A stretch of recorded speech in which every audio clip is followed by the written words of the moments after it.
तो स्वागत है आज के इस नए वीडियो में। दोस्तों आज की इस वीडियो में हम लोग पढ़ने वाले हैं मुक्तिया के खंड काव्य का चरित्र चित्रण और कथा वस्तु। गांधी जी का जो है इसमें क्या महत्वपूर्ण योगदान है इसके बारे में हम लोग पढ़ेंगे, ठीक है ना। क्योंकि आपके एग्जाम में 5 नंबर के पूछता है। जो विद्यार्थी क्लास 11th और 12th में हैं भाई, उन्हें ये जरूर पढ़ना चाहिए।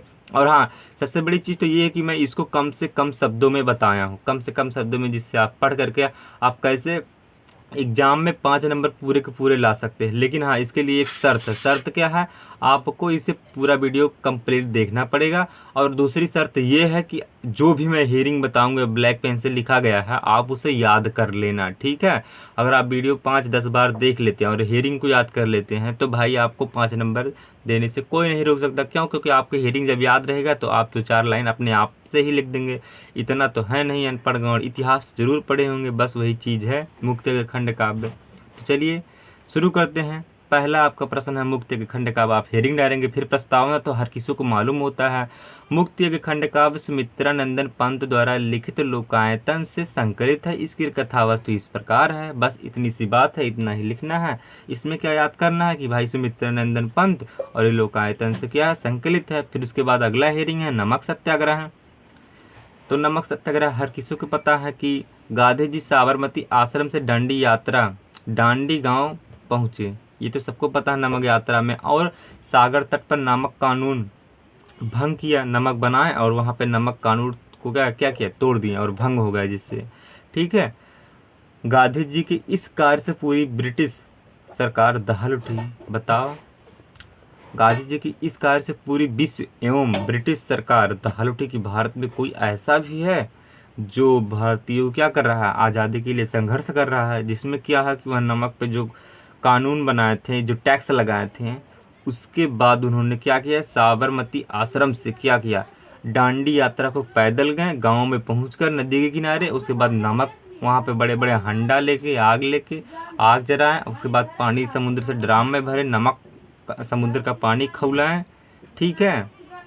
और फिर जब नमक का पानी खौला जो, फिर उसके बाद नमक बनाए।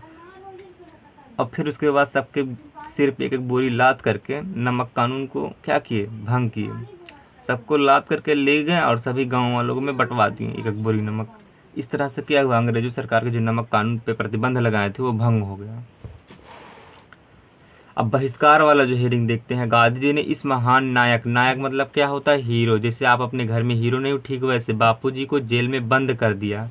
गांधी जी को जेल में रहकर संदेश दिया कि वह सभी लोग विदेशी वस्तुओं का बहिष्कार कर दे। इसके बाद विदेशी वस्तुएं जलाई गईं, खादी का प्रयोग किया गया, ठीक है ना।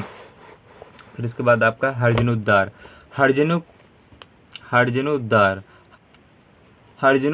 हरिजनों को लेकर गांधी जी जेल में आमरण अनशन प्रारंभ की। अंत में बापू की जीत हुई। रविंद्रनाथ टैगोर ने इस आंदोलन को मिटाया तथा भेदभाव का अंत किया, ठीक है। फिर उसके बाद है सविनय अवज्ञा आंदोलन। बापू ने भारतीयों को समझाया कि अंग्रेज की आज्ञा के पालन ना करें और उनके नौकरी तथा सम्मान को त्याग दें। आज्ञा से मनाया, ठीक है। फिर उसके बाद हम देखते हैं चरित्र चित्रण वाला जो था। मुक्तिया के खंड काव्य के आधार पर गांधी जी के चरित्र चित्रण का निम्न विशेषताएं हैं। आपका पहला क्वेश्चन है, सत्य और अहिंसा के पुजारी। महात्मा गांधी सत्य और अहिंसा के परम पुजारी थे। सत्याग्रह आंदोलन उनके इस गुण को व्यक्त करता है जिसके बल पर उन्होंने आजीवन संघर्ष किया और अंत में जीत की प्राप्ति हुई। अंत में क्या होगा, जीत की प्राप्ति हुई। स्पष्ट वक्ता एवं नेता। भाई वक्ता मतलब जो होते हैं ना, वो बहुत भयानक स्पीच देते हैं, जैसे मोदी। बापू एक स्पष्ट वक्ता थे, मतलब एक भयानक स्पीच देते थे, जैसे सुभाष चंद्र बोस। बस अंतर यही था कि ये जो क्या थे, ये नरम दल वाले थे, एकदम कमजोर, बस खाली समझाते थे आपका। फिर इसके बाद आगे है, बापू एक स्पष्ट वक्ता थे। अंग्रेज के खिलाफ कदम उठाना और देश को आज़ाद कराना उनके इस गुण को व्यक्त करता है। वीर साहसी एवं बलिदानी।